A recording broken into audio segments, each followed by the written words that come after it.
Hey guys, it's Fireskull with another Mass Effect 2 commentary. This will be part 2 of the Krogan series of the commentaries. Now, I am going to expand on a lot of things I started on in the first commentary. I'm also starting off of the point I ended on the first commentary. Now, some of the things that I'm going to expand on that I talked about are the mini-games. I am getting you a discussion, which is one of the staples of the Mass Effect series, and they are quite good. You'll see a very nice one. They'll also talk about a bit about the AI, and give some general discussion about what is up and coming. Now right here, you'll see me in a pretty generic fight. It's going to be over pretty quickly. But in a moment, you will see an example of an enemy moving quickly out of cover to into different cover. I talked about how the enemies move around and don't stay still, and that's a great example.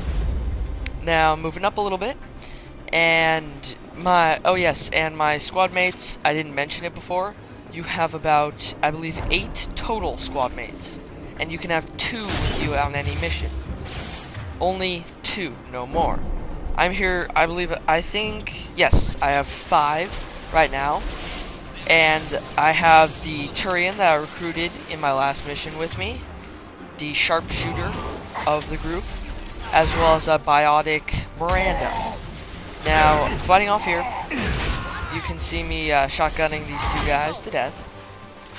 Now, that's another thing I would like to talk about, the AI. They are... the Mass Effect AI are actually useful in your game. They can actually, you can trust them to take care of stuff.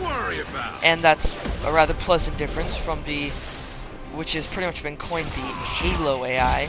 Pretty useless guys that you can't rely on to do anything. You can't even have them drive you around in a Jeep without bumping into something. These actually, I can depend on them to defeat certain enemies, while I focus on bigger ones, and I can actually depend on them. This is very enjoyable because it's quite a bit different.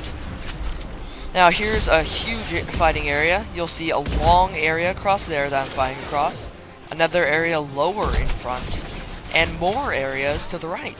It's a very large fighting space, but we have a pretty good vantage point, so we can take care of the first 2 reasonably easily.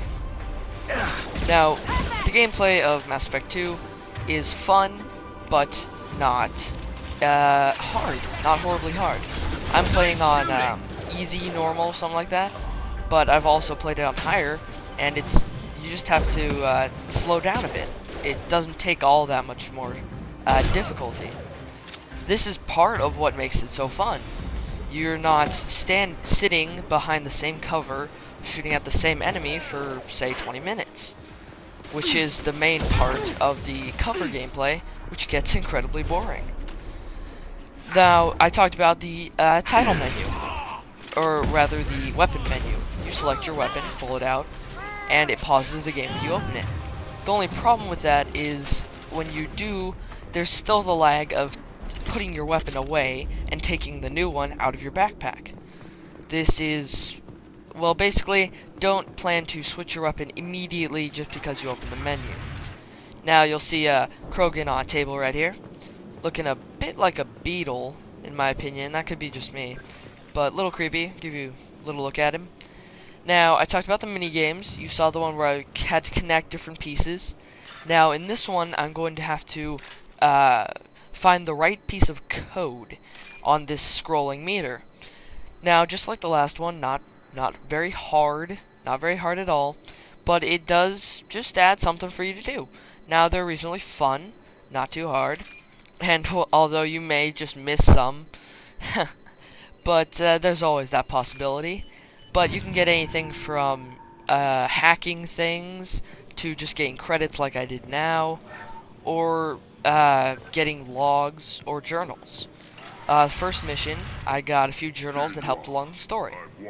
Now here's the discussion with Okir. I'll shut up a little bit and let you hear the discussion. When I do start talking again, I'm going to be quieter. That's why.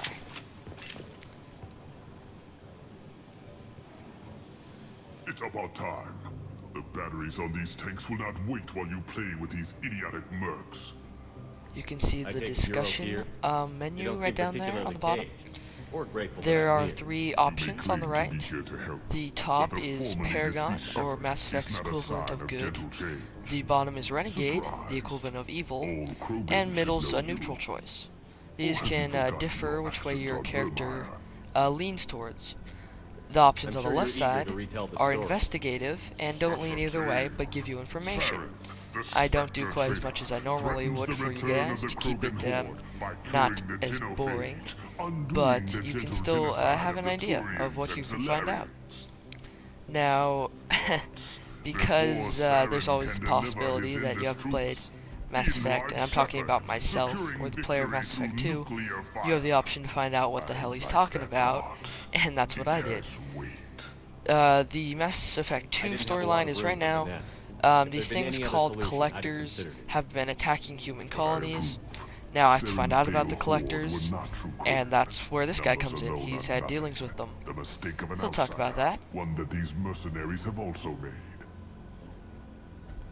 Tux also references an event in Halo, or my bad, Mass Effect 1.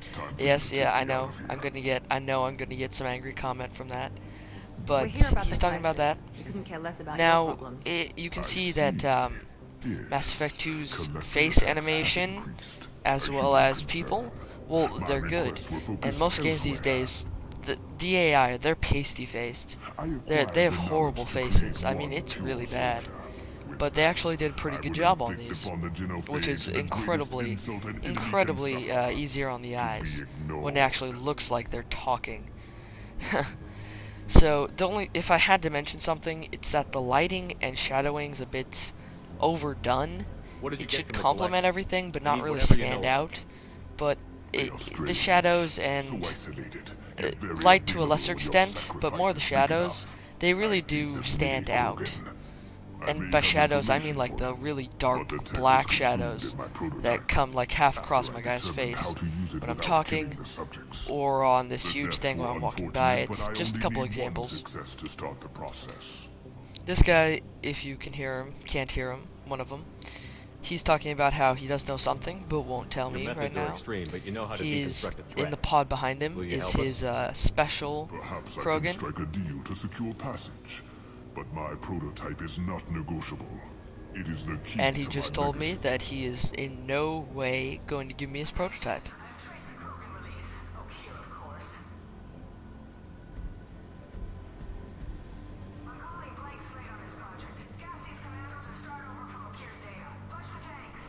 Basically, she just said that she's going to kill Okir and his commandos and go start over from his research. However, the pod next to him, that weak will. She'll kill my legacy with a damn valve. Shepard, he's a little mad at her, obviously, because his legacy is completely uncopyable. So he's telling us to go kill her before she accesses more contaminants in the storage bay. So we're going to head over there, and he's going to stay here and do what must be done. It must survive. Jador will be with the rejected tanks. Kill her. I will stay and do what must be done. So I'm going to head over there and do what must be done myself. I get some credits, and you'll see right here, I get some Paragon points for choosing the good options. I'm leaning towards good right now, but I don't really care myself. I just pick whichever one seems I don't know, just my general choice. You get a good look at the skybox right here. BioWare really put some effort into that. It's pretty detailed. Now, I'm wrapping up here. Coming out into here, it'll be the very start of the boss battle that we finish on. Now, thanks for watching. I'll see you guys next time. Thank you again for watching. No, I'm not tripping up. I really do appreciate it if you're watching this. I put a lot of effort into these, and I really appreciate it. So, subscribe if you want to see the next one as soon as it comes out. I'll be linking it to all the usual places, and I really do appreciate it. So, thanks guys, and Krogan Part 3 will be out this weekend. Bye.